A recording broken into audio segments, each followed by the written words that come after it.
Welcome to Dr. Imran's official. In today's video we will discuss how hemorrhage or brain stroke occurs. Stroke can be either ischemic or hemorrhagic. Ischemic stroke is due to the loss of blood supply to an area of the brain.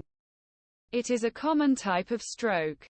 Hemorrhagic stroke is due to bleeding into the brain by the rupture of a blood vessel. Brain bleeds. Bleeding between the brain tissue and skull or within the brain tissue itself can cause brain damage and be life-threatening.